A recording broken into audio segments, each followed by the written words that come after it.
Gentlemen, thank you so much for joining the show. I don't know about you, but my last sentence to you the last time we talked was I'm going to do my best to go ahead and nail the last names. I hope I did you good. Hope I did you proud. You did great, Sinead. Thank you. Absolutely. Appreciate y'all for joining. Mark, we'll kind of go ahead and start things off with you.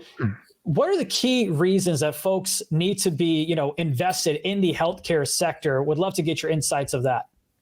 Sure. I think there are some of the obvious things that you think about. It is an enormous sector, over $4.3 trillion spent just in the U.S. alone, growing really quickly. But also importantly, it's a defensive sector. If you look at some of the declines in the stock market, overall market indices that happened over the last year, the healthcare sectors typically have declined less. So it's a place that you can park your money when times aren't necessarily as good. It's a sector that is really rife for innovation. Hopefully, we'll talk a little bit about some of the really interesting subsectors that are coming along that might present investing opportunities, but there is a ton of work being done on the technological side. And then it's also a sector that if you're an investor, you can pick and choose your risk tolerance. You can invest in really big, high revenue, dividend paying companies like a Medtronic or a Pfizer, somebody like that, all the way down to the really speculative biotech companies. And, pick your risk reward profile and hopefully your returns from that. Everyone loves good returns. Samir, turning it over to you, how do you have investors' perceptions? Like, how have they gone ahead, especially in the healthcare space, evolved since the pandemic? Especially because I feel like healthcare may not have been as focused on before the pandemic, but now it's kind of like, okay, wait, hold on a second. Well, you had so many healthcare stocks that just kind of went, to the upside dramatically because of pandemics. I mean, anyone that was just mentioning COVID tests or, hey, we're turning this, we're working with this, was the buzzword that everyone wanted to talk about. How have things changed since then, though? Yeah, look, I think, to take a step back, I would maybe clearly differentiate between the institutional investor landscape, which, has a clear subset of investment professionals who are focused on the, subsectors within healthcare. These are the professionals that Mark and I and our firm, talk to, help our clients, approach as they kind of go through, their investor relations or capital markets activities. Yeah. So that really had not changed. That was there before the pandemic. I think what the pandemic changed is really putting the importance of, I would say, emerging technologies or therapeutic technologies within healthcare on the horizon for the individual, right? For the layperson, the lay investor, and things like mRNA or PCR tests or RT-PCR, like things that were, I would say, very geeky and very much known to research analysts or institutional investors. By virtue of what the companies were trying to do, these became very much on, the kind of on the, on people's tongues, right? Like everyone was talking about Moderna versus BioNTech and things like that. Yeah. I think, so I would say it definitely put the real investment and the focus that a plethora of companies have been doing across, and the other important theme was telemedicine, right? Like Teladoc being a great case in point. So I think what that has done is clearly highlighted the importance of what healthcare broadly can do for the individual, right? And as a result, what individual investors should be focused on.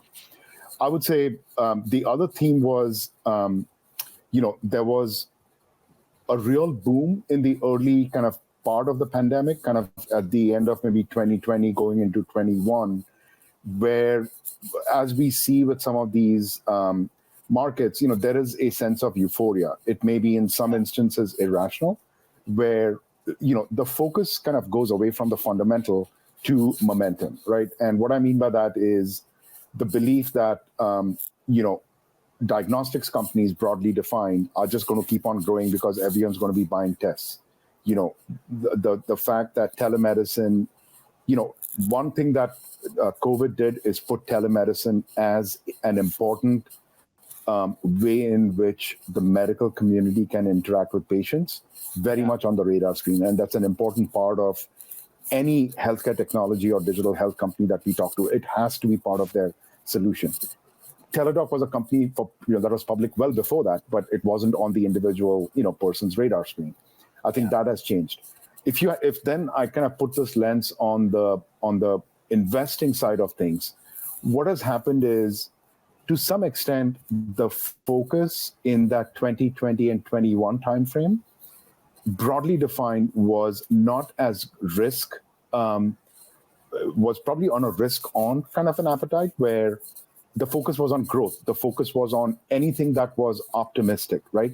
And as it always happens, when the irrational exuberance kind of creeps in, and when there is a correction that happens, it quickly changed. So what has changed is, if you had to think about revenue-producing companies or commercial stage companies, the ones that Mark works with from a medtech or a tools and diagnostics perspective, or broadly defined healthcare technology companies that my team and I work with across the healthcare technology landscape, the focus has clearly shifted from revenue growth at all costs to sustainable revenue growth and focus on profitability. Investors are singularly focused on these two themes right now. If you had to go to the biotech side of things, I know there was a company that was talking about it earlier. I would say, if one were to generalize, one would say that in the pre-21 timeframe, preclinical companies could go public without an issue. I would say the focus is very much on the clinical efficacy and safety profile, where, not to say that a preclinical company could not go public right now or raise money right now, but that the onus or the burden is on the company to highlight what it's trying to do and what's different about it. Yeah, I mean, Mark, you definitely have to have results so that folks know that, hey, they hard-earned money. I'm talking about the retail investors can go ahead and trust you with it. And, I love the point of telehealth, because yes, just 4 weeks ago, I had to get something refilled. And instead of me going into the office, I just called. We had a quick little 5-minute chat with the doctor, and I got the prescription that I needed. So it's definitely beneficial there. What about you, Mark? Are you seeing any important themes that the investors need to be focused on in this market? I think there's a number, and as I mentioned before, there are so many different areas of healthcare to invest in. But if you break it down and think a little bit about the life sciences area, some of the places we really like are genomics and personalized medicine, really taking the genome and trying to create specific medicines tailored to an individual, as opposed to just using a population-based medicine. There's a ton in biotech, and we may talk about it separately, but there's just a whole different number of sectors in the life sciences space or in biotech that seem really interesting right now. The cell and gene therapies, mRNA therapeutics, to name a few. And then maybe on the medtech side of the world, we see a lot of people thinking about robotics and sort of how do you perform surgery better, and then also using devices to stick on your arm to help actually think about, from a wearable standpoint, how are you managing your health? So either providing you data to do things differently, or maybe providing your physician data to adjust medicine over time. And as those devices become more and more ubiquitous and more connected, I think it'll really tie into what you were saying before around even more ability to provide care from a remote setting. Samir spends a lot of his time in the HCIT or technology space. So maybe, Samir, if you want to comment on some of the technology innovations that you're seeing as well that are interesting. Great. Thanks, Mark. Before I jump into that, Mark, the other thing I might also highlight is an important evolution. I would actually call it a revolution that's happening in the tool space, right? So historically, the idea of sequencing was, the old paradigm was, you need to send it to a lab. There were a lot of small community hospitals that didn't have the capability internally, right? Where if there was a test that needed to be run, it would be sent to an external lab. We have been talking to a number of companies in the tool space that are doing something transformative, where, in their words, they're trying to democratize sequencing, where the idea is, one, they want to lower the cost of actual sequencing to a significantly low dollar number that would actually be surprising, but two, actually democratize the actual sequencer and include that as a part of a product, where this small product can actually be sold to community hospitals, infectious disease specialist centers, focus on food safety, where it is not such a esoteric thing anymore, right? Like the lay clinic or the lay community hospital, not to use the word lay in a pejorative sense, but that is where a large part of this country lives, right? It's not in the urban areas, like, so they have to have access to diagnostic tools in a very quick time frame. So I think that's a very important theme and you will see some of these companies hopefully approach the public markets. A lot of the institutional investors are extremely aware of these companies, but these will become names that are on the individual investors' radar screen. I would say from a healthcare technology perspective, there are two very, very important things. The first is what is known as value-based care. If the traditional paradigm was that you would go to a doctor and they would treat you and they would get paid in what is known as a fee-for-service model. As the healthcare, going back to the point that Mark was making, given the amount of dollars that the healthcare industry needs for the GDP of the United States, there is a tremendous amount of waste that is created. There is an increasing focus on the part of the government, the CMS, which is the Center for Medicare and Medicaid Services, and a lot of the managed care companies where they want to reduce this. What that has led to is a model known as value-based care, where increasingly the onus is on the entire healthcare ecosystem to be focused on, results, not so much the actual fee-for-service. So you have to be part of the risk that is taken by payers and the government. And if you do a better job in managing this risk on behalf of your patients, by treating them well, being proactive in their care, you will probably get paid better than if you were in a fee-for-service model.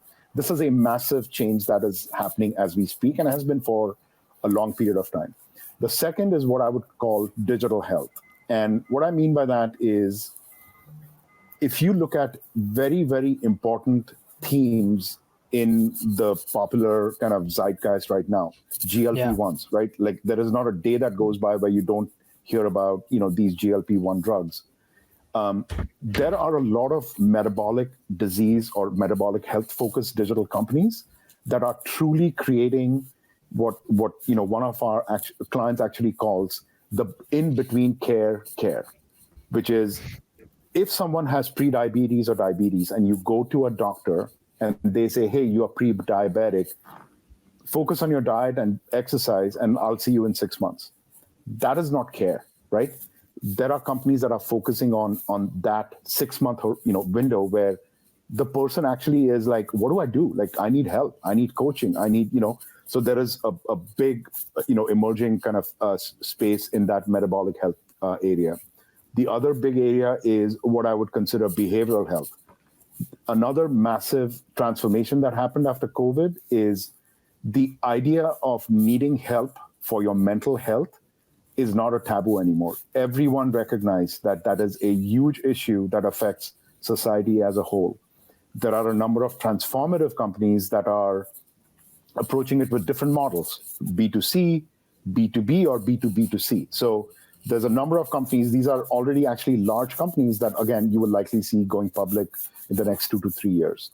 Another important area is fertility benefits, right? I think women make up more than, if not 50% of the population. But historically, from an employer benefits perspective, it was an area that was not given a lot of attention. There are a number of transformative digital health companies that are trying to create solutions that are focused on large and small employers. MSK, which is musculoskeletal, which is kind of remote or virtual physical therapy is another area. So there's just a, chronic kidney care, a massive, impact on the healthcare ecosystem is another area where you're seeing a value-based care and a digital health model kind of come together. So I would say, the lay or the individual investor should focus on these emerging themes because the next large companies are going to come out of this. Yeah, I know there's a rally that's going to be outside the Supreme Court around some of the health concerns for women. So I completely agree with that aspect. And also, I mentioned, telehealth with me needing a prescription refill. Also, when I'm seeing my therapist, not just because of COVID, but also afterwards, it's just easier. Like, hey, I'm in Houston, my therapist is in Atlanta, but I want to keep consistency. So that's where telehealth, again, the innovation side of thing really comes to it. And also you mentioned, there's innovation in terms of tools, also in terms of surgeries. I mean, it's not just movies that I've seen. It's also real life situations where it's like, hey, someone needs a very specific type of surgery. However, the doctor that's available is many states, maybe even a country away. So that's where the tools and the innovation side of things can really help out in those scenarios. Mark, when it comes to how you evaluate healthcare companies, I'm curious if that's changed. And here's why I say that, because I mentioned this earlier in the show. If I have $10,000 to invest, that $10,000 is going to be looked at investing in Apple in a very different way than crypto, than maybe a small cap or a mid cap. Same $10,000, but the risk and everything is different because of the history of those companies. So have investors changed the way that they evaluate healthcare companies recently? I think they have, and Samir really talked a little bit about this earlier, but it really has to do with the risk profile that investors are willing to take. So prior to the pandemic, and even in the first couple of years of the pandemic, we were very much in a risk-on environment where people were looking for growth at all costs. They were willing to invest in much, much earlier stage companies. And as the capital markets began to get tighter and money dried up for these companies, most companies have really shifted their focus to how do we preserve capital, how do we not have to go back to the markets to raise capital, and how do we sort of make do with what we've got. And as a result, for investors, what you're seeing is companies that may be growing a little bit more slowly than they were before, but they're still showing really attractive top line growth rates. And at the same time, you're beginning to see margin improvement, and you're also beginning to finally see operating leverage in some of these companies, so that the path to profitability has become much, much more important. It's interesting because I do think that we're at a little bit of an inflection point now in the markets where you're beginning to see investors open up the checkbook a little bit and be willing to fund companies a little bit more that are truly creating the innovation.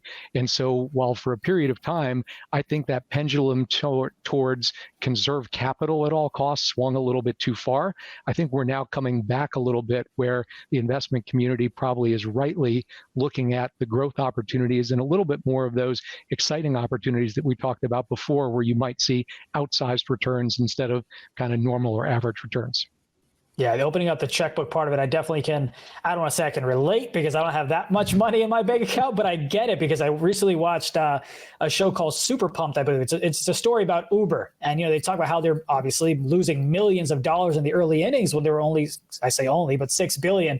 And you had to have investors that continued to pump money and trusted the process of, hey, yes, we understand that this is a long-term, game plan or long-term play. You got to go and trust the process. And now Uber, I believe, is north of $150 billion in terms of market cap.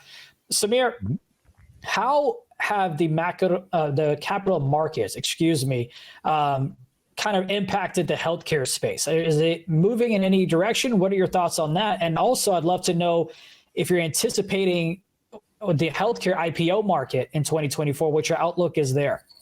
Yeah, sure. Great question.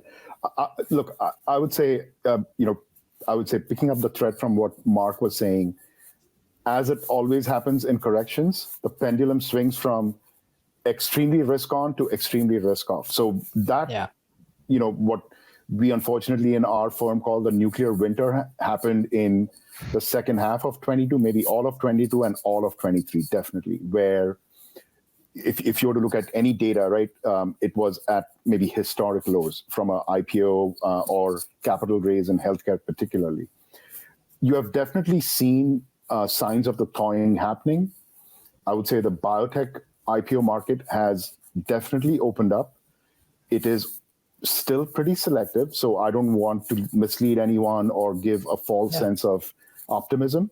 But there are some companies that are at a clinical stage that have gone public. These were backed by some really high quality investors, were at relatively advanced stage from a clinical trial perspective. And Yeah. the other thing that has helped is, as you might have seen, there have been a number of M&A transactions that have been announced since kind of November, December into the early part of this year, particularly around this large conference that happens in healthcare called JP Morgan in San Francisco in January, where you've seen a number of large pharma or large biotech companies acquiring smaller biotech companies because they are on the cusp of or have already received approval for breakthrough drugs. So that is a theme that supports the valuation for biotech, coupled with the fact that as these companies were quiet and were focusing on their clinical trials and being more efficient in the way they were running these clinical trials, they have a better story to tell. So our expectation is that the biotech market will continue to be pretty active through the course of 2024 with some really high quality companies going public. So that is definitely one theme. The other important theme is what I would bucket into the non-biotech space, which includes medical devices or medtech, tools and diagnostics, and the broader healthcare technology or healthcare services ecosystem. That is a space where you will likely see on the margin healthcare services companies that are backed by private equity firms that go public. These have a very different growth profile and a profitability profile compared to these high growth or emerging companies that Mark and I spend a lot of time with. There have been a couple, there has been one large IPO that has already happened. There are a couple more that are likely to happen soon. But that is, I would say, one trend point, but I would not say it defines the rest of the non-biotech IPO market, where the companies or clients or potential clients that we as a firm are talking to are being a little more conservative in their timing expectations. A lot of them are thinking broadly across that space that I mentioned. Yeah. Probably sometime later in 24 or 2025. So it does look like from a non-biotech perspective, especially for high growth or emerging healthcare companies, I think patience is going to be a virtue because you won't see a lot of them go public in the first half. You know what I don't have to have patience with? I've only got about 2 more minutes with both of you. I don't have to have patience when I'm talking to ChatGPT because I can ask a question and the AI will go ahead and spit out answers. So we've been talking about broader aspects of things. We talked about innovation. We talked about technology. Samir, I'll start with you and then Mark will wrap it up with you. But Samir, AI, how do you kind of see that playing a role in this sector, in the healthcare sector? I mean, I'm talking 2030, 2035. Yeah, huge. It's going to have a massive impact. And look, I think I want Mark to opine on this. In every one of the areas that we just talked about, biotech, medtech, tools and DX, and healthcare technology, there is no question any company that is involved in the healthcare space needs to figure out a way to more efficiently manage that process, be it a clinical trial, be it a diagnostic, where like you get an MRI and you need someone to help read it for you quickly, or in the healthcare technology landscape. So it is going to be one of the transformative phenomenons that happens. But like everything else, you have to be careful, right? You cannot just go broad brush and say it's, every AI, AI is great and every company is doing AI, so everyone is great. So maybe I'll just pause there and turn it over to Mark. No, you're totally right. Mark, I'm glad, Samir, you mentioned about, hey, AI will help you read an MRI. And Mark, I can't tell you how many times I've seen, on shows or on my x-rays and the doctor's like, yeah, you see this crack? It means ABC. And I'm like, it looks intact. I don't know what you're talking about. But what are your thoughts on AI 10 years down the road? Yep. So you've identified one of the really important use cases, which is you can train a machine to be really, really good at looking at an image and detecting disease much earlier oftentimes than can be seen with the naked eye. So that's a great use. The other one is in drug discovery. So thinking about how it is that you try to do trials with AI before you actually spend the money to take these things into the clinic is another really good use case. And then just thinking about sort of more population-based things. So, how do we use it to predict disease outbreak? How do we use it to help companies improve their operations within hospitals? I agree with Samir. I think the use cases are broad and wide and will likely have a huge impact on healthcare as well as obviously many other sectors going forward. Yeah, and investors will have to do their due diligence. Just because you hear the buzzword of AI, it doesn't matter if it's in the healthcare sector or not. Right. You've got to make sure that it's accurately being applied to everything. But thank you so much. I really appreciate both of you, Samir, Mark. I couldn't have had a better conversation. I look forward to many more in the future. Thanks, Thank Sinead. you.